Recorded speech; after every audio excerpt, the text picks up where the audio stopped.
이 세상에서 어느 곳에서나 법치국가에서는 죄를 지은 사람이 안전하게 살 수 있는 장소는 없습니다. 특히 살인한 자가 피할 수 있는 곳도 없는 것입니다. 요사이는 능력이 됨을 통해서 또 해위로 도주하는 사람이 혹 생겨나기도 하지만은 그러나 범죄자 인도에 대한 국제 협약으로 인해서 체포되어서 돌아오는 것도 우리가 보곤 합니다. 오늘의 말씀 중에 보면은 살인자 중에 전혀 부지 중에 실수로 살인한 사람들이 있었습니다. 이건 이스라엘 백성들이 애굽에서 모세 인도를 받고 출애굽해가지고 40년 동안 광야를 통과하고 약속의 가나안 땅에 그들이 들어가서 가나안 동부, 가나안 서부, 북부 남부를 그들이 중심적인 모든 그들의 점령 그들을 다 정복했습니다. 그리고 난 뒤에 여호수아를 통해서 12지파에게 각 지역을 땅을 분배해 주도록 또한 그렇게 했습니다. 그리고 나서 모세를 통해서 주었던 계명, 대표적인 계명이 10가지 계명이죠. 나 외에 다른 신을 내게 두지 말라, 너를 위해 새긴 우상을 만들지 말라, 여호와 이름을 망령되이 일컫지 말라, 그리고 안식일에 거룩히 지키라. 이건 대신관계에서 하나님 관계 지켜야 할 계명이고, 대인관계 지켜야 할 또 6가지 계명은 먼저 살인하지 말라, 간음하지 말라, 내 부모를 공경하라, 살인하지 말라, 간음하지 말라, 도적질하지 말라, 거짓 증거하지 말라, 탐내지 말라. 이건 대인관계에서 지켜야 할 계명들입니다. 이 10가지 계명뿐만 아니라 하나님께서는 큰 하나님 백성들이 지켜야 할 계명 가운데 보면 하나의 의식을 통해서 지켜야 할 제사법 같은 그런 법이 있고, 죄사함법 이런 법이 있고, 또 한 가지는 도덕적인 법이 있습니다. 그래서 2가지 제사에 속한 법은 복음을 예표하는 복입니다. 사람이 죄 문제를 해결할 때는 성전에 반드시 나가야 된다. 그리고 또 성전에서는 대제사장을 통해서 죄 문제를 해결받아야 된다. 그리고 3번째는 내가 죄 용서를 받기 위해서 내 죄를 대신해서 죽을 희생양을 하나님 앞에 제물로 드려야 된다. 이게 죄 문제를 해결하는 구약의 법이었습니다. 그러면 여기서 우리 신약에서는 죄 문제를 해결할 수 있는 법이 누구예요? 우리를 위해 십자가에 돌아가신 예수 그리스도를 믿으면은 죄사함을 받게 되는 겁니다. 예수 그리스도를 통해서만 우리가 죄 문제가 해결될 수가 있어요. 그러나 구약에서는 그리스도가 이 땅에 오시기 이전입니다. 그러니까 구약과 신약의 차이점은 예수 그리스도가 탄생하기 이전을 구약이라고 얘기하고, 예수님이 탄생 이후를 신약이라고 얘기합니다. 구약은 예수님 오시기 전에 기록된 하나님의 말씀이고, 신약은 예수 그리스도가 오셔서 그의 제자들을 중심해서 100년 동안 기록된 말씀이 신약 성경입니다.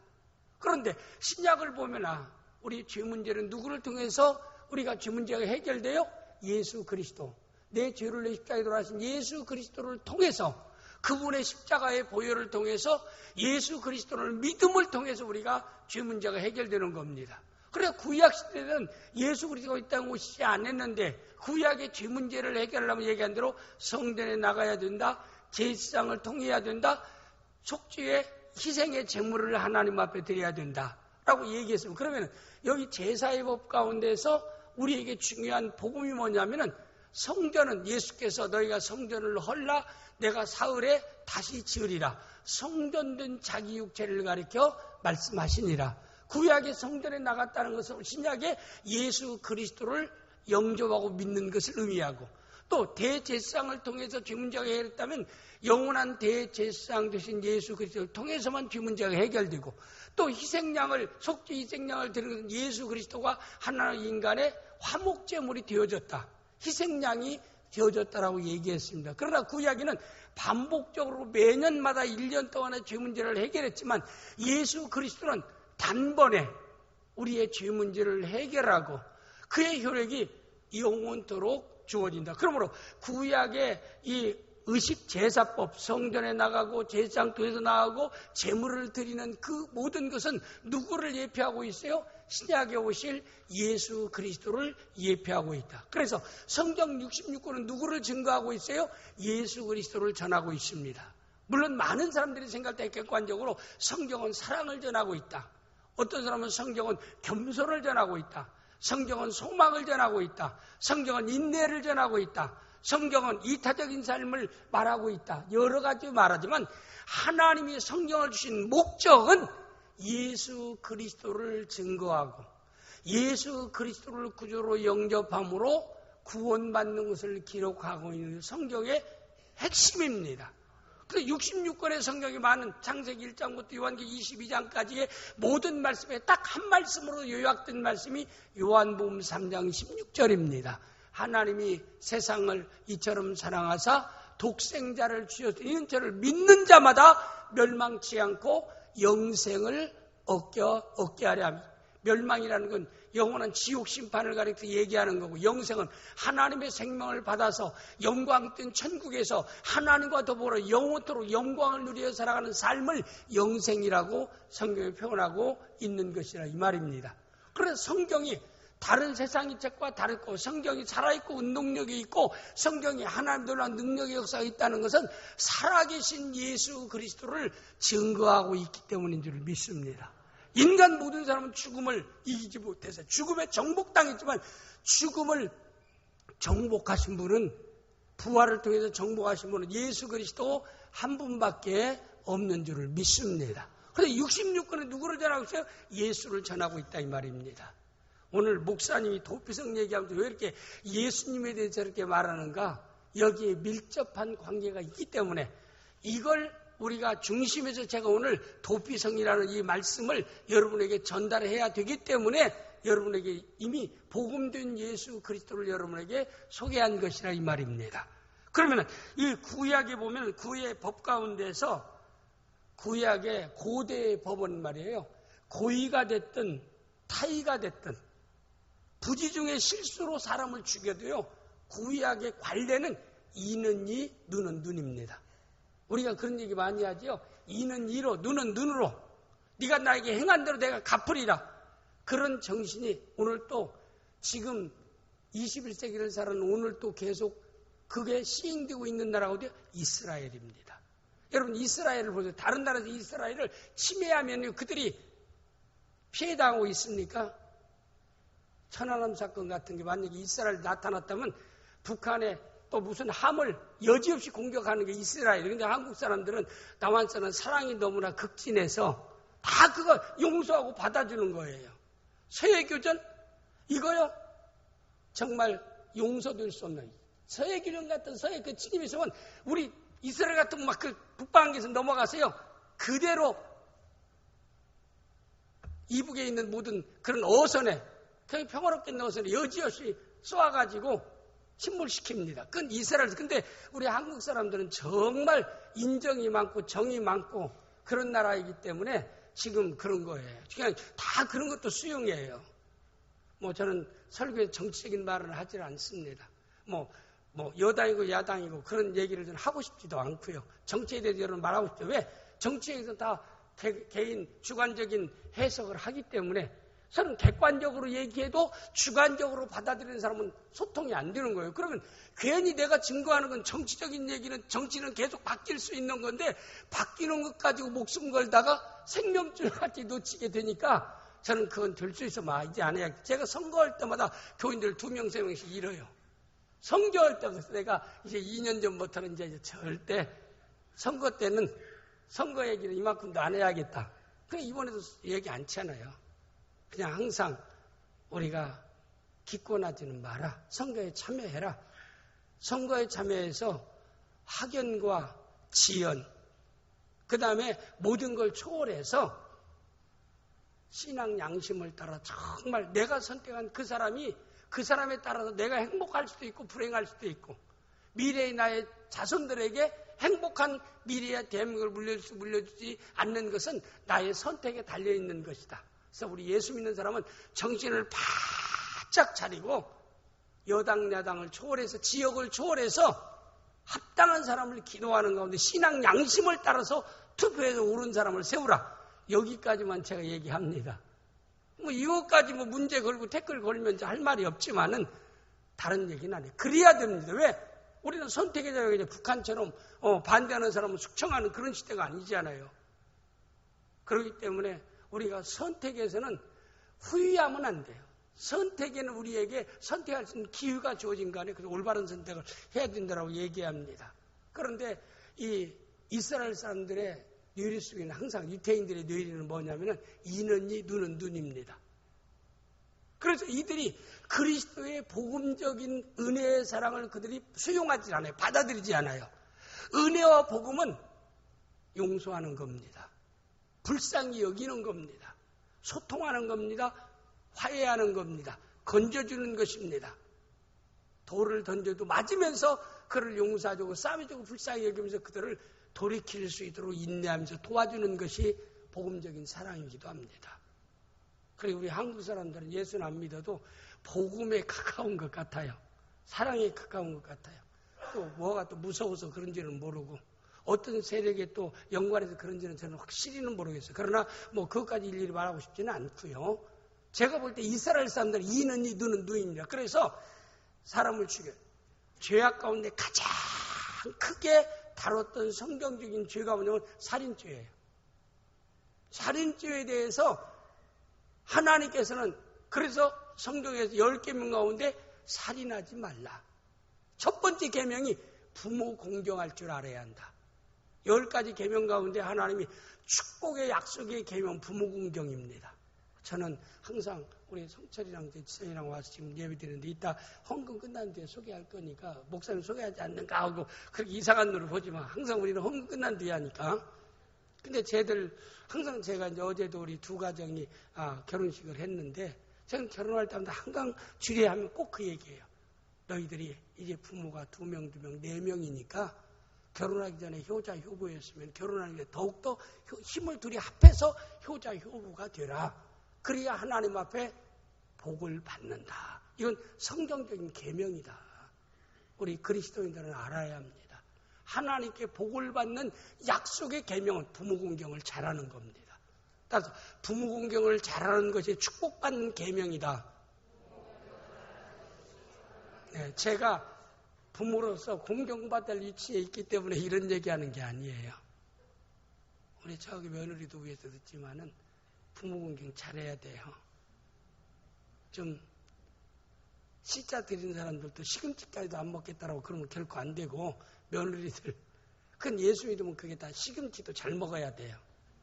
시누이도 잘해야 되고 시동생한테나 뭐 시아버지한테나 시어머니 시자 드리는 사람들도요 사랑해야 되고 공경해야 되고 소통해야 되고 좋은 관계를 맺어야 됩니다.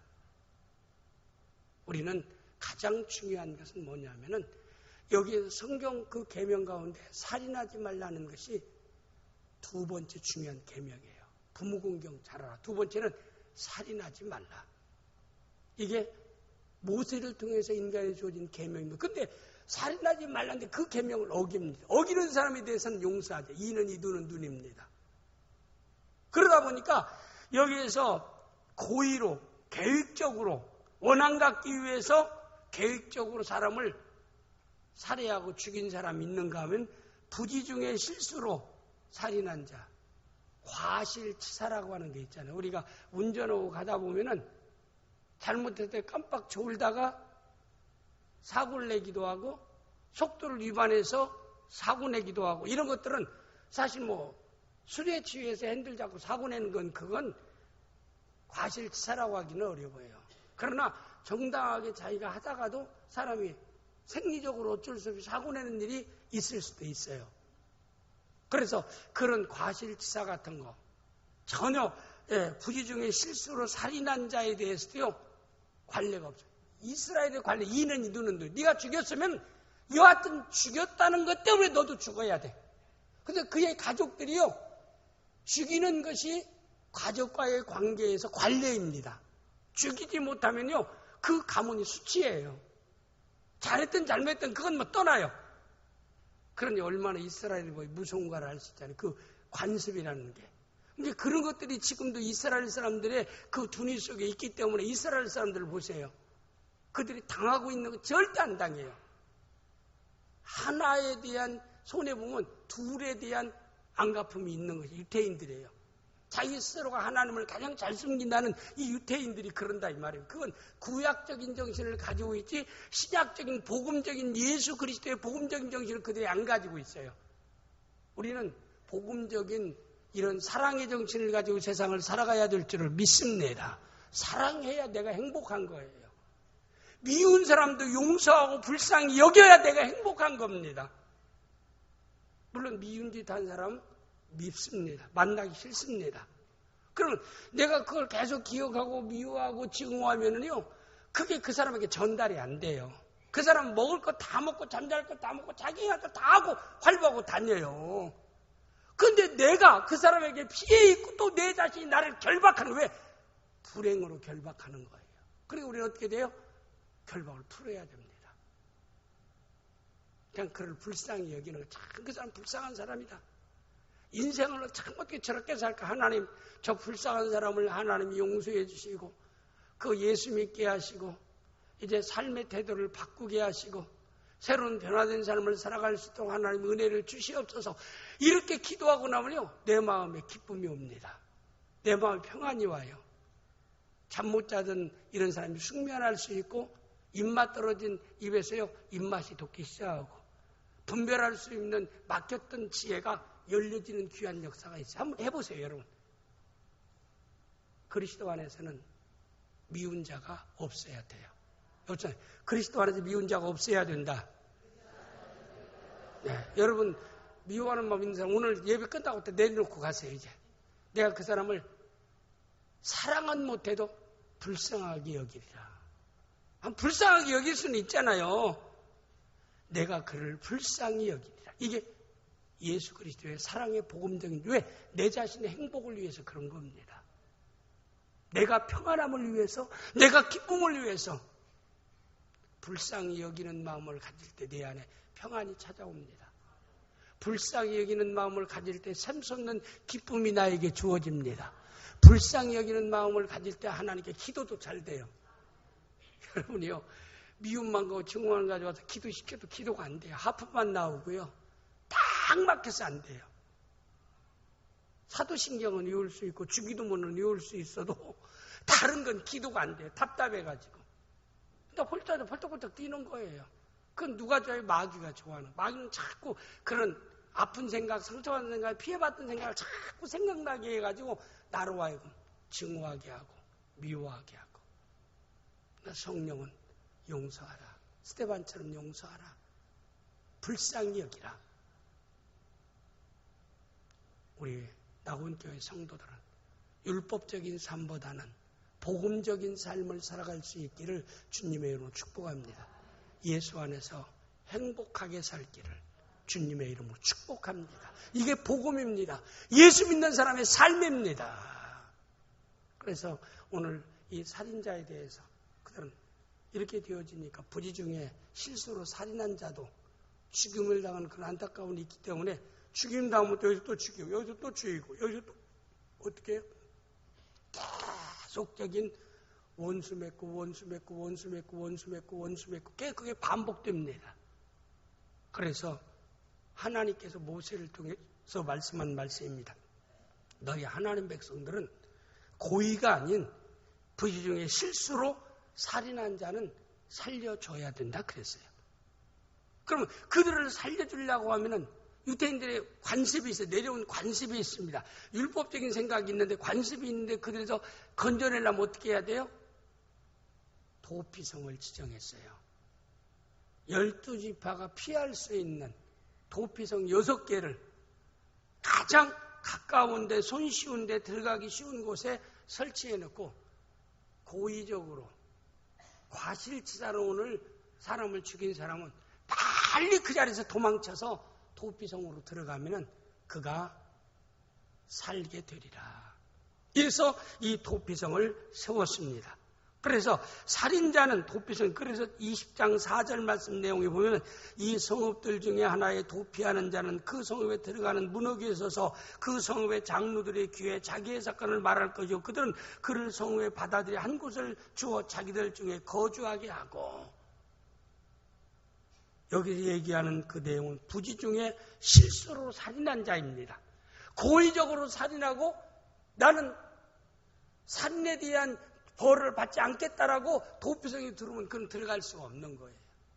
여기서 얘기한 것은 부지 중에 실수로 살인한 사람에 대해서는 너희가 가까운 도피성으로 네가 도망쳐라. 그러면 도피성 입구에서 거기에 원로인 오늘 얘기한 재판관과 마찬가지예요. 객관성을 가진 재판관이 자기 한 얘기를 다 그 고의적인 살인이 아니고 여기 부지 중에 실수로 살인했다는 사실을 다 듣고 나서 판단을 하는 거야. 이 사람은 고의적으로 계획적으로 생명을 취한 게 아니라 죽게 한 것이 아니라 부지 중에 실수로 사람을 죽게 한 것이다.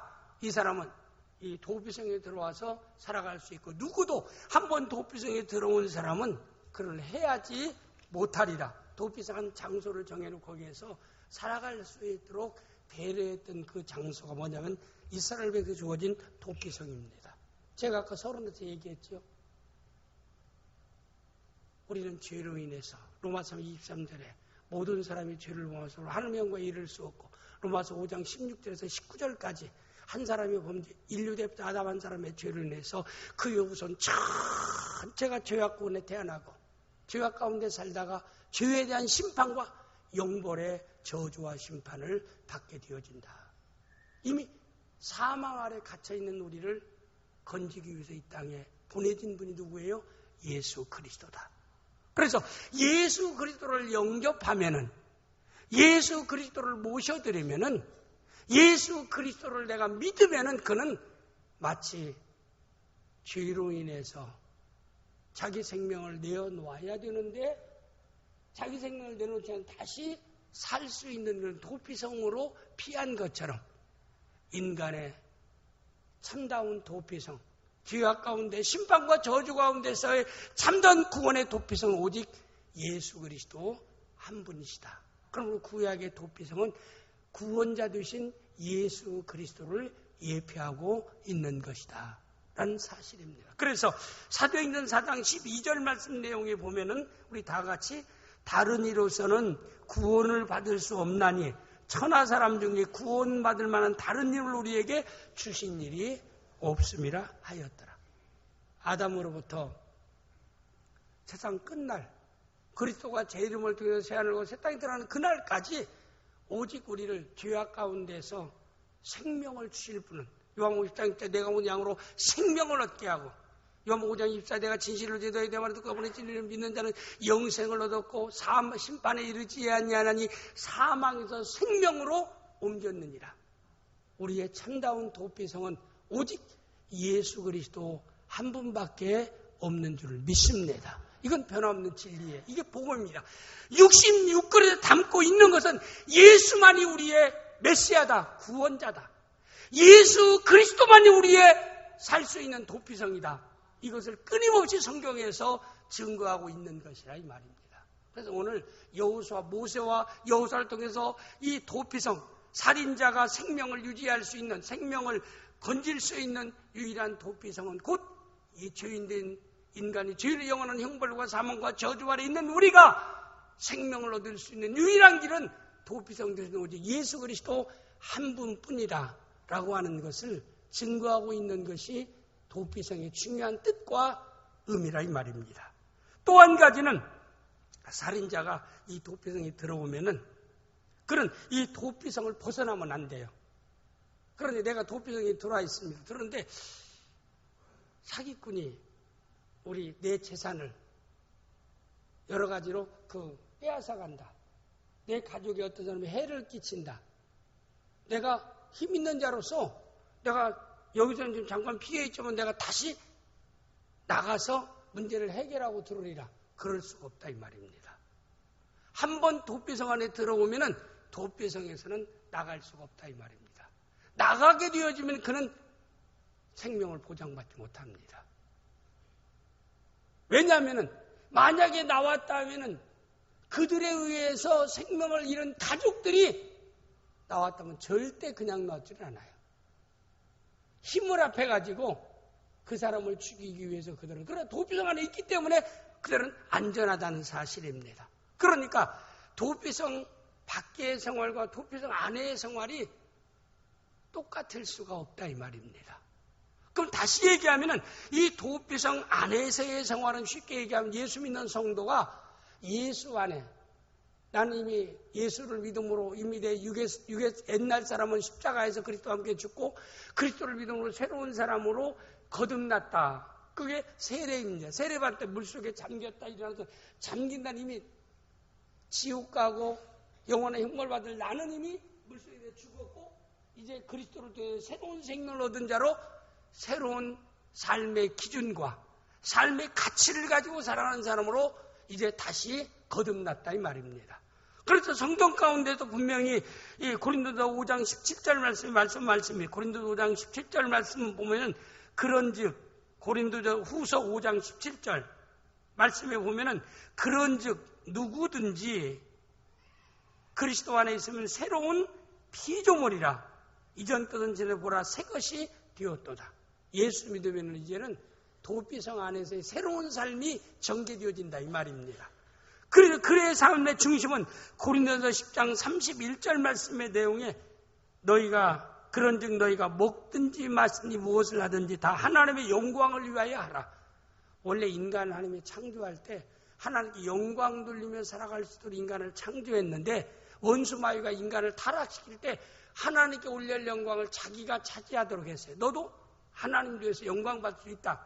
마귀 유혹에 빠져서 영광을 하나님께 돌려야 되는데 자기가 그 영광을 하나님으로 받으려고 하다가 에덴에서 추방당해서 사망에 이르게 되고 생의 순환이 오고 모든 조화와 모든 이 화목이 깨어지는 이런 비참한 결과가 왔고 뒤로 해서 영원한 지옥 형벌을 받을 수밖에 없는 처참한 인간으로 나락에 떨어지고 말았다 이 말입니다.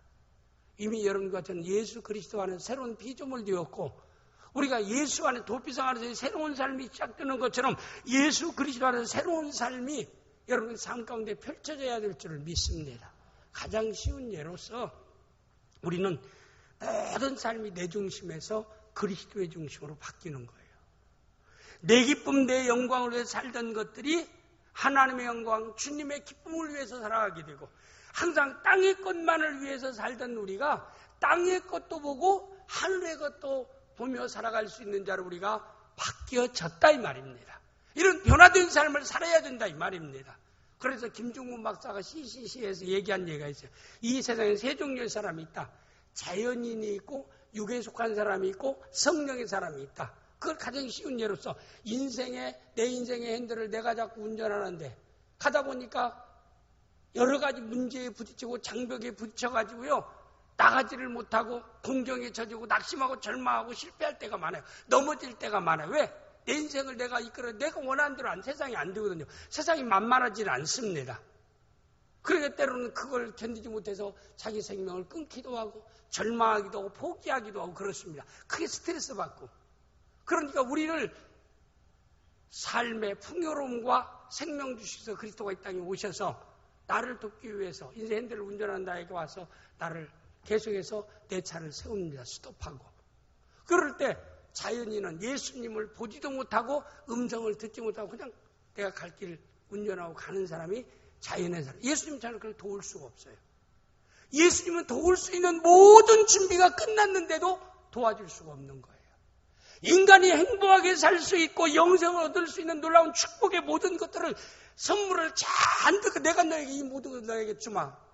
인생의 모든 것을 너에게 주마하고 앞에 자꾸 차를 멈추게 하는데 그냥 지나쳐버리는 사람이 자연인이다. 육에 속한 사람은 어떤 사람이에요? 예수님을 스톱하면은 차를 딱 멈추고 난 뒤에 예수님을 인생의 핸들하는데 차에 태우는데 이제는 손님으로 태운다 이 말입니다.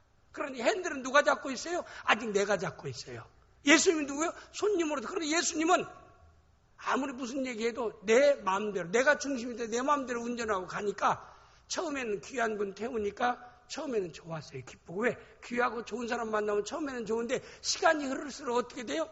손님은 항상 번거롭고 때로는 힘들고 어려워요. 차라리 손님 안 태웠으면은 내가 내 마음대로 자유롭게 살 수 있는데 손님을 태우다 보니까 항상 이게 부담이 되는 거예요. 그래서 오늘도 예수 믿는 사람이 처음에는 기쁘다고 막 좋아하다가 예수를 믿고 신앙생활하고 사명 감당하다 보면 직분 감당하고 아이고 예수 믿지 않을 때가 차라리 마음이 편했어. 그때가 차라리 나았어. 이게 믿음 안에 들어있다 힘들고 어려워. 이렇게 고백하는 사람은 아직도 육에 속한 사람입니다. 예수님이 나를 스톱한 것은 네 인생을 네가 계획하고 네가 진행하고 네가 이끌고 가라고 주님이 나를 스톱한 게 아니에요.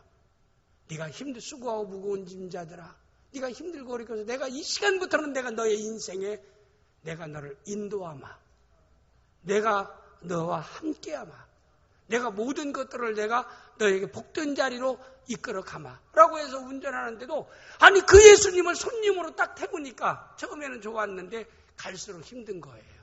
교회 안에 그런 사람이 있습니다. 율법적인 사람이기도 하고 육에 속한 사람. 그 다음에 성령의 사람은 예수님 모든 선물을 가지고 스톱하면은 주님 이제까지 내 인생을 내가 핸들을 잡고 지금부터는 주님께서 인생의 핸들을 주께 드립니다. 주님 인도하소서. 그러면 주님은 나의 그래 네가 원하는 게 뭐냐? 그럼 우리의 기도로 주여 나는 이것을 원합니다 라고 얘기하면 하나님이 약속한 대로 그 원하는 것을 이루어 주십니다. 내가 하려고 하면 힘들고 안 되던 일인데 주님이 도와주시게 해결되는 놀라운 역사가 이게 기도응답이에요. 뮬러 같은 분은 영국의 고아의 아버지 5,000명의 고아를 기도를 통해서 먹였던 훌륭한 뮬러는 기도응답의 숫자가 5만 번이라서 5만 번. 여러분 기도 예수 믿고 난 뒤에 응답받는 게 얼마나 됩니까? 한 100번 될까요? 아니 많으면 한 1000번? 1000가지? 우리는 하나님이 약속했어요. 너희가 믿음으로 간절히 기도하면 내가 응답하리라. 좋은 것으로 응답하리라. 여러분 우리 인생을 예수 믿고 난 후로는 내 삶의 주인을 내가 주인이라고 생각하지 말고 그리스도가 나의 삶의 주인으로 항상 신뢰하고 그분의 뜻을 따라 살아갈 때 우리 주님은 천국의 놀라운 귀한 은혜와 복을 우리에게 체험케 하실 줄을 믿습니다. 주님의 은혜예요. 우리는 성령에 속한 사람이 되어서 살아야지 육에 속한 사람으로 세상을 살아가는 이런 어리석은 삶을 살지 말자 이 말입니다. 그 다음에 중요한 것은 마지막 도피성은 누구나 손쉽게 피하여 들어갈 수 있는 곳에 세우라고 했습니다.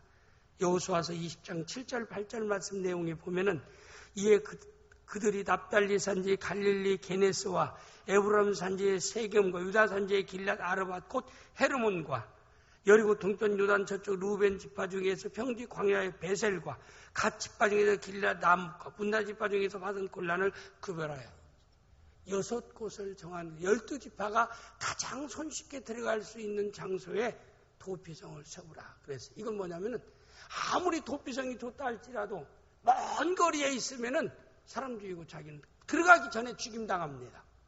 그리고 들어가기 어려운 자리 어떤 통과해야 할 의식이 있고 통과할 공적이 있어야만 들어간다라면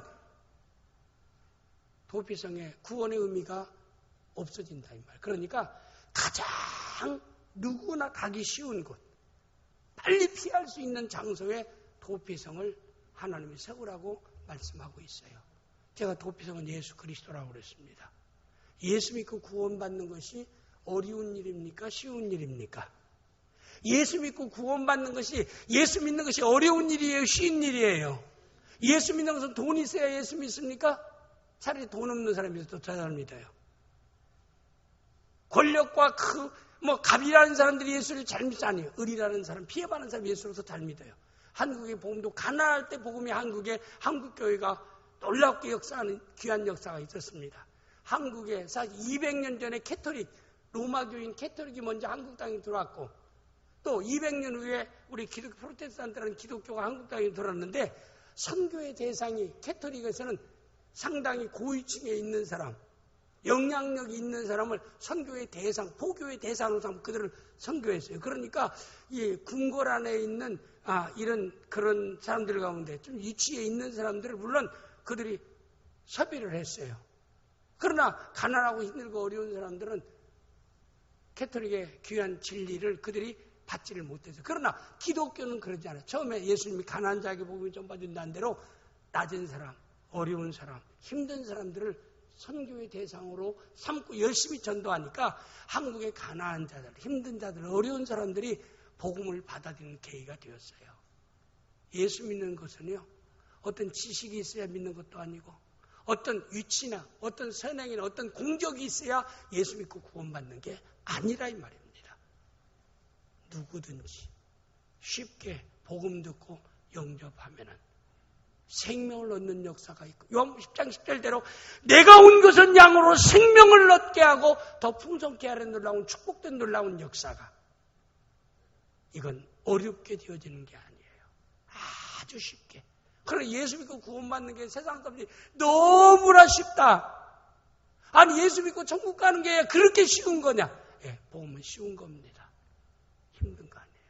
어려운 거 아닙니다. 도피성은 누구나 쉽게 들어갈 수 있는 곳입니다. 도피에 들어가기만 하면 구원을 받는 거예요. 안 들어가면 구원받지 못하고. 오늘도 마찬가지입니다. 복음을 내가 복음된 예수 그리스도를 믿는 것 힘든 게 아니에요. 어려운 게 아니에요. 조건이 있는 게 아니에요. 누구나 믿기만 하면은 사망에서 생명으로, 하나님의 자녀로, 천국 백성으로, 그리고 하나님께 믿음을 따라 기도할 때 좋은 것으로 응답받는 귀한 역사가 있게 될 줄을 믿습니다. 기도하겠습니다. 아버지 하나님,